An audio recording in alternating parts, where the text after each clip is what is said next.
तनाव, होर्मुज पर बढ़ता संकट और अमेरिका और ईरान के बीच बातचीत को लेकर विरोधाभासी दावे और इसका सीधा असर कच्चे तेल, सोने और पूरी कमोडिटी मार्केट पर दिखाई दे रहा है।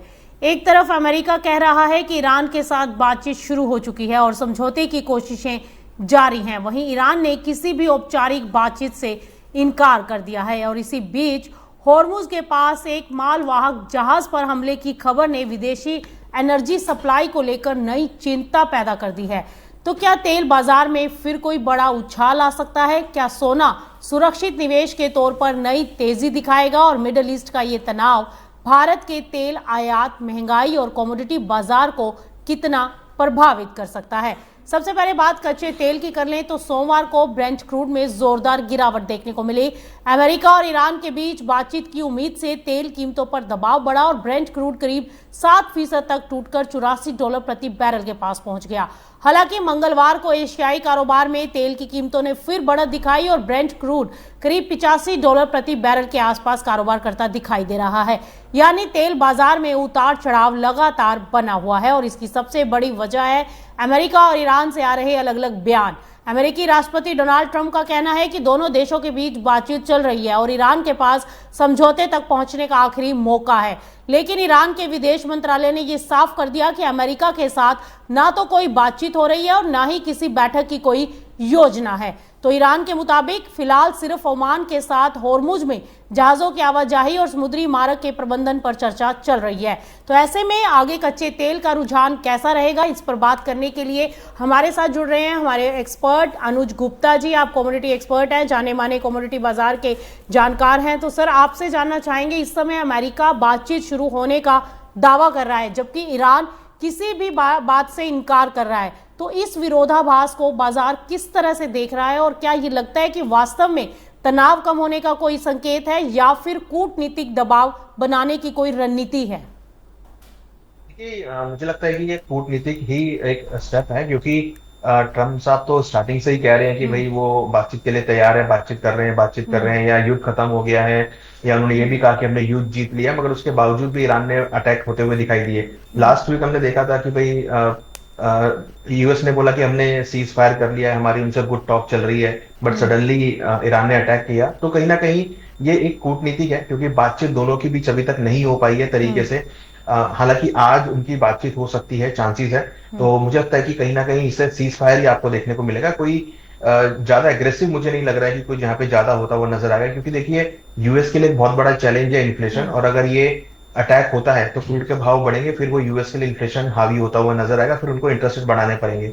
और यहाँ पर आप देखिए कि ट्रम्प बिल्कुल भी नहीं चाहते कि इंटरेस्ट रेट बढ़े। तो मुझे लगता है कि ये कहीं ना कहीं जो है ठंडे बस्ते में जाता हुआ नजर आएगा। हालांकि अभी थोड़ा सा माहौल उन्होंने गर्म कर रखा है, बट मुझे लगता है कि आगे चलकर ये बातचीत हो या ना हो, बट ट्रम्प जो है वो जो है सीज फायर का अनाउंस करते हुए नजर आएंगे। और जो सबसे बड़ी चिंता तो होर्मुज को लेकर दिखाई दे रही है सर। इस समय समुद्री मार्ग, जो कि ऊर्जा व्यापार के लिए सबसे महत्वपूर्ण रास्ता माना जाता है, और जब तक ये परिस्थितियां जैसी दिखाई दे रही हैं, और सामान्य परिस्थितियों में भी हम देखते हैं कि दुनिया के कच्चे तेल और प्राकृतिक गैस की बड़ी क्वांटिटी इसी रास्ते से आती जाती है, लेकिन अब जो तनाव दिखाई दे रहा है इसके कारण इस मार्ग से काफ़ी ऐसे जहाज है जो नहीं आ जा रहे, और जो आ भी रहे हैं तो उनकी जो आवाजाही है वो काफ़ी धीमी दिखाई दे रही है। और जो खबरें निकल कर आ रही है कि सोमवार को भी केवल कुछ जहाज ही इस रास्ते से गुजर पाए थे। वहीं ओमान के तट के पास भी जो ये खबर आ रही है कि जहाज पर प्रोजेक्टाइल से हमला होने की सूचना दी गई है। तो इस सब को किस नज़र से देखा जाए और क्या लगता है कि होर्मुज का जो ये रास्ता है, ये इसमें कब तक कोई सुधार होता दिखाई देगा और इसका कच्चे तेल की कीमतों पर कितना असर आप देख रहे हैं? और आने वाले टाइम में क्या लगता है कि कच्चा तेल वापस से $95 या फिर $100 की तरफ बढ़ता दिखाई देगा?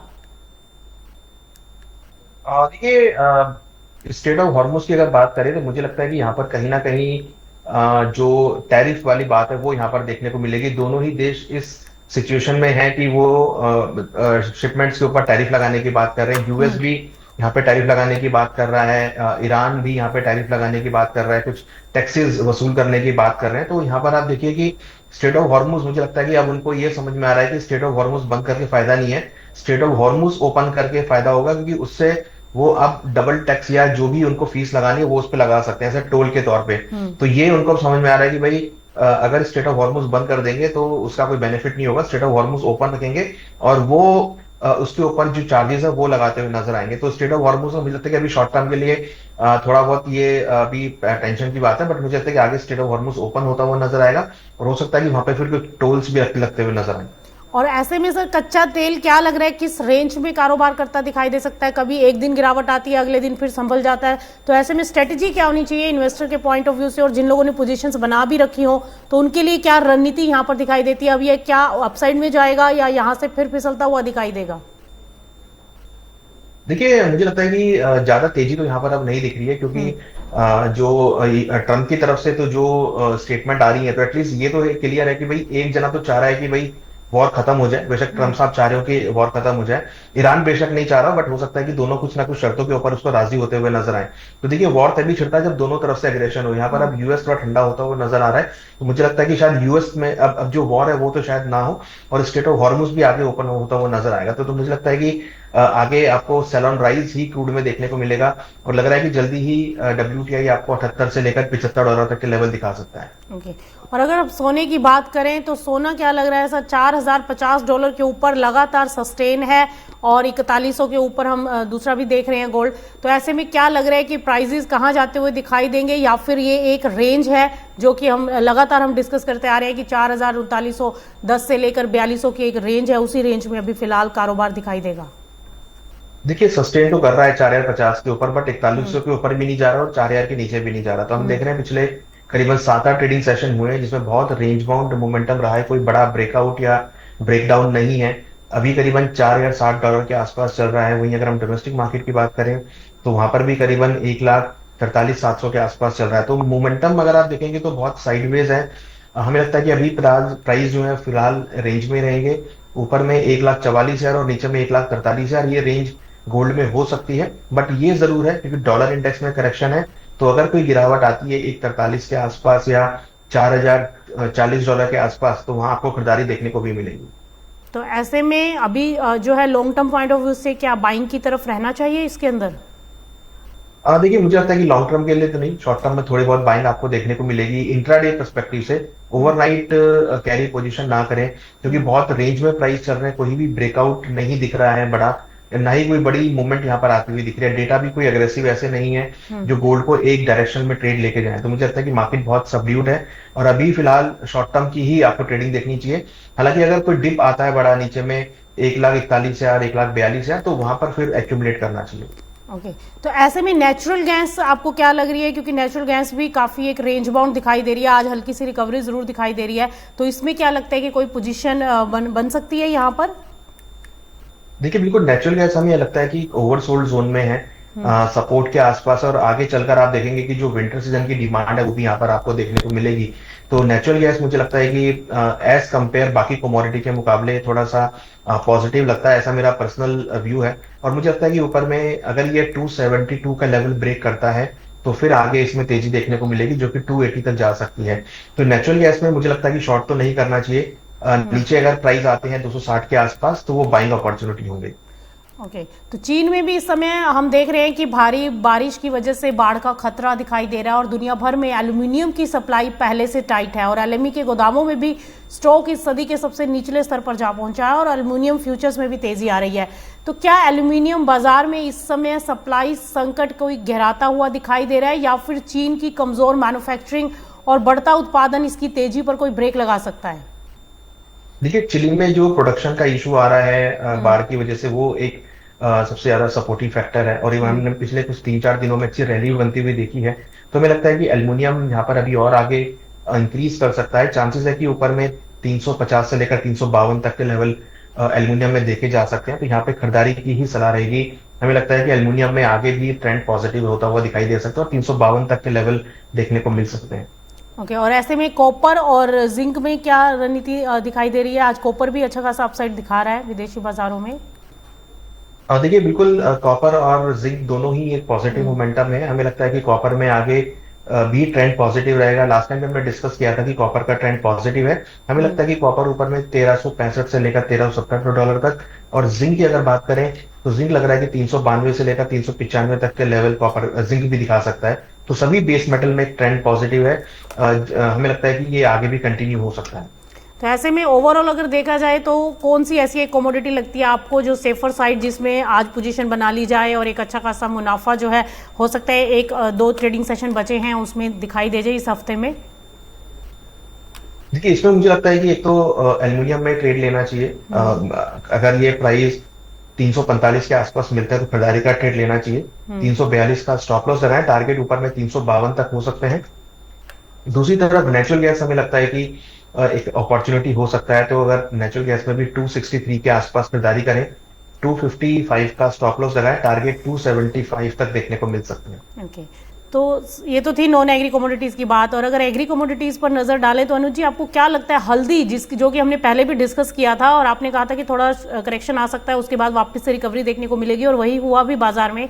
अब वापस से 22,000 के लेवल भी क्रॉस कर चुका है और कल भी हमने एक शानदार रिकवरी आते हुए देखी थी, 5% अपसाइड मोमेंटम देखा वायदा के अंदर। तो आज क्या लग रहा है? आज भी बाजार इनफैक्ट 1% के आसपास तेज हैं, तो क्या लग रहा है कि ये 25,000 का स्तर छू जाएगी इस तेजी में? देखिए, बिल्कुल लग रहा है कि टर्मरिक जो है वो 25,000 के लेवल पे जा सकती है। हमें लगता है कि ऊपर में इनिशियली 23,500 से लेकर 24,000 तक के लेवल आपको टर्मरिक में देखने को मिलेंगे, और 24,000 का लेवल अगर ब्रेक होता है तो फिर ऊपर में 25,000 तक के लेवल भी आ सकते हैं। फंडामेंटली अगर देखेंगे तो कैरी स्टॉक ओवर काफी लो है, जिसका असर भावों पे पड़ सकता है। और जीरा को किस नजर से देखें? उसमें थोड़ी सी मुनाफा वसूली हावी होती दिखाई दे रही है, लेकिन 21,000 के ऊपर वो भी कमोडिटी सस्टेन कर रही है, तो उसको लेकर क्या लग रहा है कि बाजार नीचे आएंगे यहां से, या फिर यहां पे भी बाइंग अपॉर्चुनिटी है? देखिए, यहाँ पर भी मुझे लगता है बाइंग अपॉर्चुनिटी, आज तो अच्छा ब्रेकआउट भी इसमें आया है। हमें लगता है कि जीरा अब नेक्स्ट 22,000 के लेवल पे जाता हुआ दिख रहा है। 22,000 के ऊपर अगर चलता है तो फिर 23,000 तक के लेवल मुझे लगता है कि जीरे में देखने को मिल सकते हैं। और अनुज जी धनिये को कैसे देख रहे हैं? 16,000 की तो फिलहाल नीचे है, लेकिन 15,000 के ऊपर, 15,500 के ऊपर है, इनफैक्ट अपनी पोजीशन बनाने में कामयाब है और फंडामेंटल भी इसके काफी सपोर्टिव दिखाई दे रहे हैं। तो ऐसे में लगता है कि ये भी कमोडिटी 20,000 का स्तर छू पाएगी? देखिए, इसमें थोड़ा सा सबड्यूड है, मुझे लगता है कि इसमें उतना एग्रेशन नहीं दिख रहा है, बट ये भी पिछले कई दिनों से कंसोलिडेशन में है। मुझे लगता है कि यहाँ पर अभी वेट एंड वॉच करना चाहिए। यहाँ पर एक रेजिस्टेंस है 16,400 का, 16,400 अगर ये ब्रेक करेगा तो ही आगे जाता हुआ दिखाई देगा, अदरवाइज यहाँ पे रेंज बाउंड मोमेंटम रहेगा। तो इसमें मुझे लगता है कि थोड़ा वेट एंड वॉच करना चाहिए। ओके, और ग्वार को लेकर क्या रणनीति होनी चाहिए? क्योंकि ग्वार भी ऊपरी स्तरों से फिसलती हुई दिखाई दे रही है, लेकिन फिर भी हम देखें तो सीड जो है वो 6,000 के ऊपर सस्टेन है। तो ऐसे में क्या लगता है 6120 के जो लेवल थे उसके ऊपर सस्टेन नहीं कर पाया, मार्केट वापस से करेक्ट हो गया, तो यहाँ पर ग्वार को लेकर क्या रणनीति दिखाई देती है? देखिए, ग्वार में हमने पिछले कुछ दिनों में एक डिप आया था, उसके बाद वापस रिकवर होते हुआ दिखाई दिया है। हमें लगता है कि ग्वार में जो मोमेंटम बना है ये अगेन पॉजिटिव साइड में है, और यहाँ पर अब तक लग रहा है कि जो गिरावट थी उसको इसने पूरा कवर कर लिया है। अब ऊपर में ये 6,300 6,350 तक के लेवल ग्वार से दिखा सकता है। हमें लगता है कि जिन्होंने खरीदारी नहीं करी है वो खरीदारी का ट्रेड बना सकते हैं। 100 से 150 रुपए की तेजी और यहाँ से देखने को मिल सकती है। बहुत बहुत शुक्रिया अनुज जी हमारे साथ जुड़ने के लिए और ये तमाम जानकारियां हमारे साथ शेयर करने के लिए, और हमारे इन्वेस्टर्स दर्शकों को इन्वेस्टमेंट की रणनीति बताने के लिए। तो आपने अनुज जी को सुना, जिनका साफ कहना था कि हल्दी में यहां से अभी और तेजी बनती हुई दिखाई दे सकती है, और जीरा भी एक अच्छी कमोडिटी हो सकता है, और उसके साथ साथ आप कच्चे तेल में सेल ऑन राइस की स्ट्रेटेजी लेकर चल सकते हैं, और गोल्ड में बाय ऑन डिप की स्ट्रेटेजी की तरफ ध्यान रखना चाहिए। तो बहरहाल ये तो थी हमारे एक्सपर्ट्स की सलाह, और आपको बता दें कि इस समय मिडिल ईस्ट में जो तनाव है वो हॉर्मुज पर बढ़ता खतरा साफ दिखाई दे रहा है, और कच्चे तेल में इस समय भारी उतार चढ़ाव है, और सोना भी $4,050 के ऊपर बढ़ता हुआ दिखाई दे रहा है। आपको बता दें कि दक्षिण कोरिया घरेलू सोने की खरीद बढ़ाने की पूरी तैयारी में है इस समय, और वेनेजुएला के तेल निर्यात में भी बड़ी गिरावट आई है। यानी विदेशी कमोडिटी बाजार में इस समय सिर्फ डिमांड और सप्लाई नहीं, बल्कि युद्ध, ऊर्जा सुरक्षा, रणनीतिक भंडार, प्रतिबंध और बदलते सप्लाई रूट्स भी बाजार की दिशा को तय कर रहे हैं।